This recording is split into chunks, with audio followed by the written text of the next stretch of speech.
everybody, it's Shelby here. Welcome back to A Little Literary Love. Glad y'all are with me today. I'm really excited about today's video. As you can see, we are in my living room. I am home with my kids while I'm filming this, and my kids are in my bedroom sleeping. So we are filming out here, and I have my Christmas tree in the background, and it's all festive and wonderful. And I'm really excited about today's video. Also, if the audio is not as great on this one, I don't have my little microphone thing that I usually use, so that might be why. I'm gonna try to talk normal, but at the same time, like I said, my kids are taking a nap and I don't want to talk like too loud and like wake them up.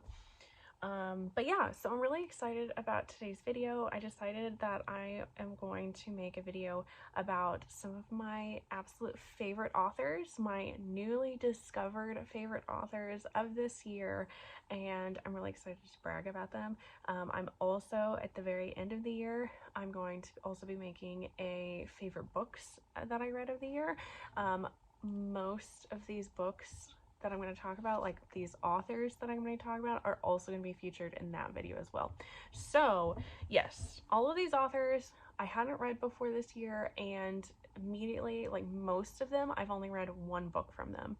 Some of them I've read other things, but most of them it's only been one book, and even just from that one book I knew that they would be an instant favorite, and I need to read so much more from them. I'm so excited. So we're gonna get right into it. I have a list of about 8 authors, I think. So first up is gonna be Emily Rath. I discovered her this year and discovered the Jacksonville Rays series. So I started off with the little prequel novella to this book, and then you get to Pucking Around. Absolutely love this book. It is a chunker of a book, which is normally not my forte, but this features a very independent heroine, which I love seeing. She's very she's the kind of girl, she knows what she wants. She demands respect, and I absolutely love this. This also features a polyamorous relationship. She ends up being in a relationship with 3 guys, and 2 of the guys in this also have a relationship between each other. So this was very refreshing because it showed almost like a true polyamory relationship, not just a like reverse harem type of story, and it showed them having to work for it and to communicate with each other to make this whole relationship between the 4 of them work, which I absolutely love seeing. I also really loved at the very beginning of this book, she has a tropes. So tropes for this romance, there are tags, so you know what to expect in relation to like certain like sex scenes, what kind of relationships there's going to be in here, and then of course there's also content warnings, which I love that she features all of that in her books. You also have like a different character list too, which I find very helpful. It's set up so well, and the story is so good, and I absolutely loved it. Next up, I definitely want to read more from this author, so I plan on reading, she has these Pecking Ever After little like novellas that are about characters from this and just their like bonus epilogues basically. And then there is Pucking Wild, which is a MF storyline relationship that has to do with other characters from this series, and then she's got many more planned for this series, and I'm super excited about it. She also has polyamorous historical romance that I super duper want to get to. I have not seen that in a historical romance, so I'm super excited about that. And then I think she also announced that at some point she's going to be writing fantasy romance, maybe? That might have like actually gotten picked up by a publisher, because I'm pretty sure these are all independently published. So I'm super excited about that for her for next year and then the coming years, and I just can't wait to read more and more from this author. All right, next up for newly discovered favorite authors is going to be Carissa Broadbent.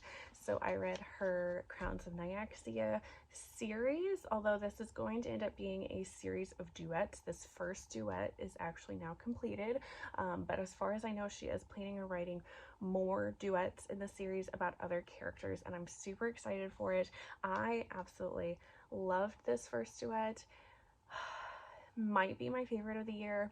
This just has, again, a strong independent heroine, which I love. I gobble it up. But then I also loved Carissa Broadbent's writing style, her storytelling, but especially the world building in this series was just absolutely incredible. Not to mention the depth of the characters, especially in book 2. There is so much emotion and depth and character development for our two main characters of this story, and I loved it so much. And it's rare that I find an author with this level of intelligence and storytelling and world building, and it was just amazing, and I loved it so much. So I absolutely have to read more, and she's now become one of those authors. I tend to do this with some of my favorite authors. I don't read their stories because I don't want it to end. So I've put off reading anything else from her because I don't know, I don't like that there's not going to be something else for me to read, even though she's going to be putting out more books. So next up from Carissa Broadbent that I need to check out, I want to try her War of Lost Hearts trilogy. I've heard really good things about that one. And then she also has a standalone that I think also kind of connects to this, called the, oh, what is it called? Slaying the Vampire Conqueror, which she wrote with other authors as part of a monster lover slayer, I don't remember what the series name is called, but she wrote that as part of that. So I'm super excited to get that. Then another new favorite author is going to be Cassie Alexander. This one, I've read a few different things from her, but the ones that are my favorites have been her Future Vampire Lover and then Ada. And I just really loved Cassie Alexander's storytelling, and I thought both of these stories were very unique. So in one, we have this futuristic world where this woman is a vampire, but she's the queen, but she has no powers whatsoever, and she ends up awakening this warrior from the past who kind of lets her know that things are not as they seem. I just thought it was such a unique premise. And then same with Ada, it's about this woman and her boyfriend, and they end up summoning a demon for a threesome, but the demon that they summon is this demon woman, and she only has the hots for her, and it ends up becoming a sapphic romance, and it was so cute and it was so good, and I loved the depth for these characters, and I loved it. I really, really, really loved it. And so next up for Cassie Alexander that I want to try to check out is going to be her, I think it's called the Transformation trilogy.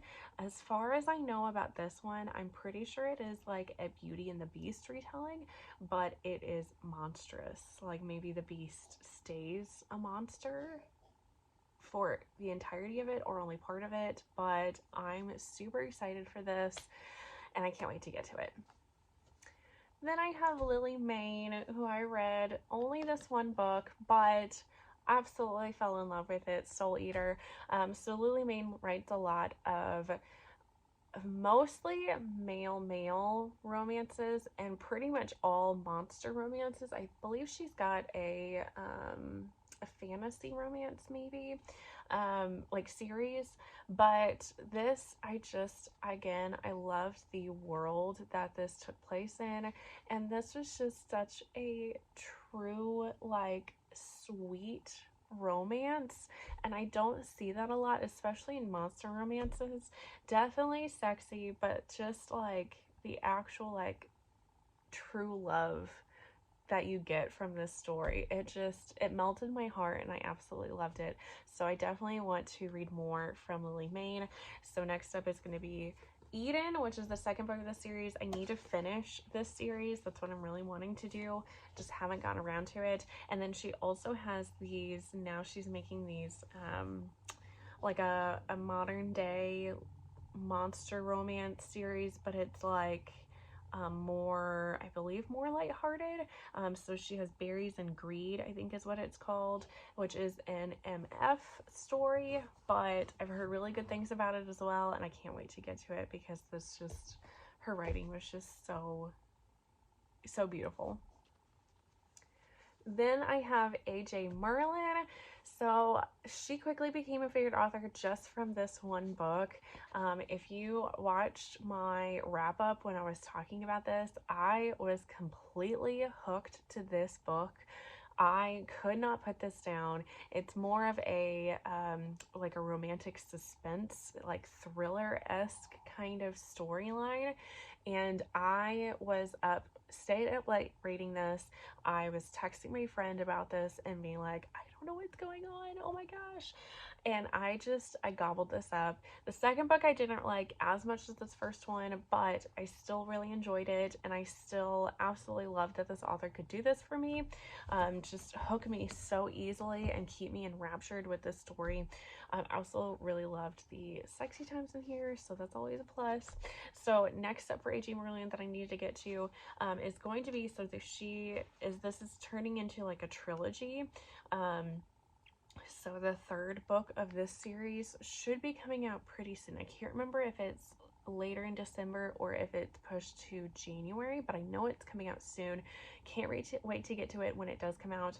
But then I also have been eyeing and wanting to read Depraved, which is a stalker romance, I believe.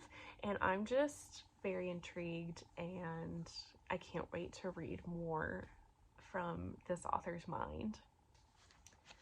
Then I have Veronica Lancet. She wrote Fairy Tale, which is the only book that I read from her, which is another absolute chunker. Again, not usually my forte, but I'm just really loving it right now. I was, again, absolutely blown away by this author's storytelling. Usually I hate long books because they seem to drag on, and most of it I feel like should be cut. There might have been a few things that could have been cut in this one, but for the most part, it just felt like everything was in here for a reason and everything had its place in this book. This is a true epic romance. And I did not see everything coming that happened in this, but it has such a slow burn, but like one of those romances that surpasses time. And I loved it. Like, I truly, truly loved it. And I'm amazed by Veronica Lancet's storytelling capabilities, that she was able to weave this together and make all of this coherent into a story. Yes, I honestly, it's so hard to pick a favorite. This might be my favorite of the year. We'll see. I still have time before I make that video, but yeah, I really love this. So I'm really wanting to read more from Veronica Lancet. She has this whole like world. I think it's the morally questionable universe.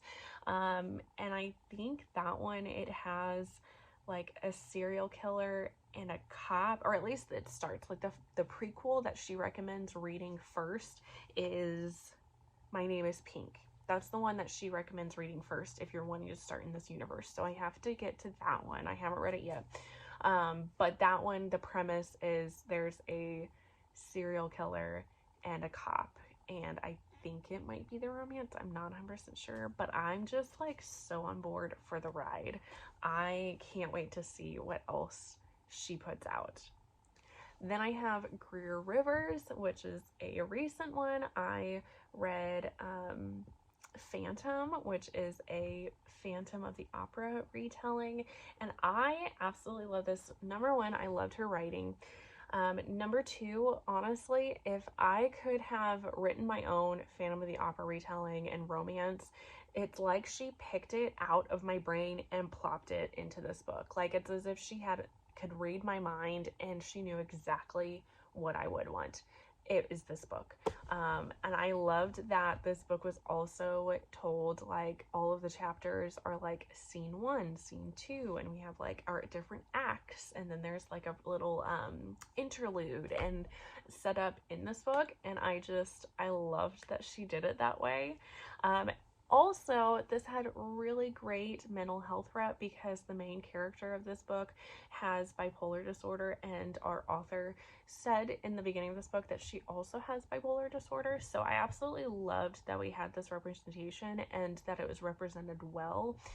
So I definitely want to get more from this author.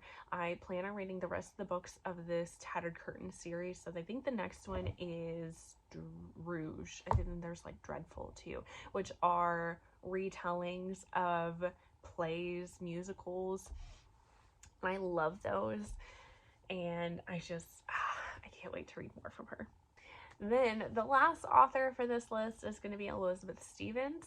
I have not actually finished the book that I'm on. I am currently reading Dark City Omega, and I'm in love with it. It's been going so well, and again, this author just has a way of like hooking you into the story and falling in love with these characters. These characters in this story have a lot of trust that they have to work through, and a lot of growth, and especially growth together to get to their certain point, which like I said, I haven't actually finished this book, so I haven't gotten to the end point of it, but I already know without even finishing this book that I need to read more from this author. I am super excited for more books of this series. I'm pretty sure, pretty sure at the beginning of this book when I opened it, she had listed out all of the books that she's planning for this series, more Omega kind of storylines.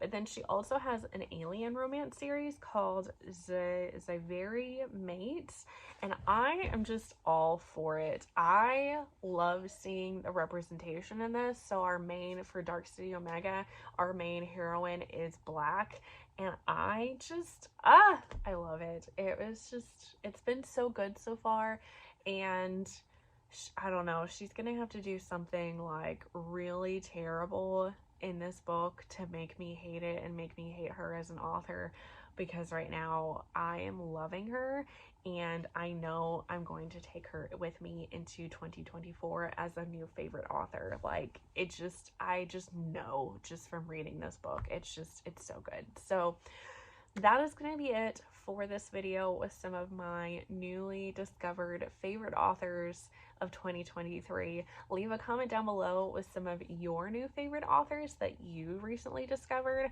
and also make sure, do all the jazz that I always talk about. Hit the thumbs up button if you like this video, subscribe if you haven't already.